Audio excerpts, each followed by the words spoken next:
Hey everybody! In today's video, I'm going to show you some fun things with the new Meraki Cheer release. So if you are here for our video hop and you have not seen my channel before, welcome. I am very happy that you're here today. I'm going to show you some fun cards with these awesome new products. What I'll be showing you in the video for one of my cards is this beautiful texture cover plate die called Pagoni Mania. It's so pretty and detailed, and Crafty Meraki is sort of known for these great texture plates. I love them. And then there is a beautiful spring floral with tulips. And since this is sort of my third post about ways to use these amazing texture plate dies, I thought that I would do something different today.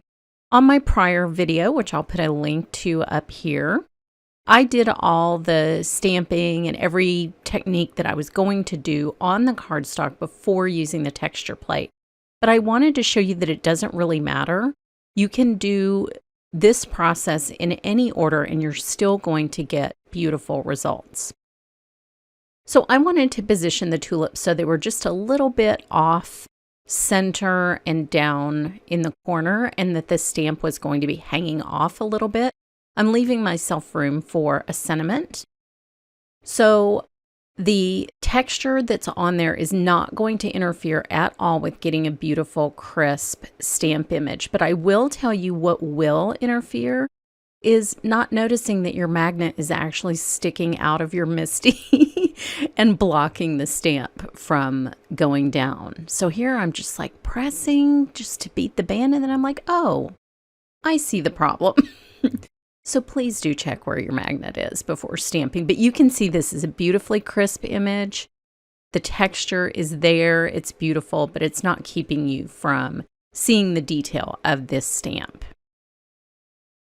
So I will just ink it a couple of times just to make sure it's as dark as I want it to be all over the image. And you'll need to apply even pressure even when you're using a MISTI, just to make sure that you are getting a complete stamped image. You would do this whether you were stamping on textured paper or not, so this is not a result of the texture. It works just fine. Now I noticed on this leaf on the lower side, I wasn't getting that inked well, so I just inked just that portion and stamped it. So here you can see it's perfect. It's absolutely crisp and beautiful. So way back when I first started stamping, we used to do spotlighting techniques all the time. And they were usually super complicated with bunches of layers, and then you had to line up your stamps just right. And of course, we didn't have a MISTI back then, back in the dark ages, in the late 1900s. So we were trying to stamp precisely and line up multiple versions of an image, and it was just kind of a lot of work. So this is a spotlighting technique that's super duper simple, and it's just using masking. Now I do like to use my grid on my glass mat. And if you're new to my channel, I do have a coupon code if you want one of these pretty glass mats. You can see in the lower right-hand corner, there's a real pretty floral on there that I just love. But I'm going to first tape down one side of this just so that I can really get a good straight line using the grids on my glass mat and some 3M Post-it tape. So this is a super easy way to do this and make sure it's straight. I can't do anything straight all on my own, so I need a tool like this grid to help me put tape on straight. It would be completely crooked if I just freestyled it, trust me. So now that that is all taped off, I'm just going to take a series of brushes, and I have a rainbow of ink set up here in my little mini ink cube ink stand. And I'm grabbing a scrap piece of paper. I always like to just, when I first am using a brush, I like to get that first little bit of ink off. I don't know why, it's just a habit. But I think it does lead to more blended ink blending in the long run. So I'm putting this hot pink ink down. This is a beautiful color. And then I will move on to the orange.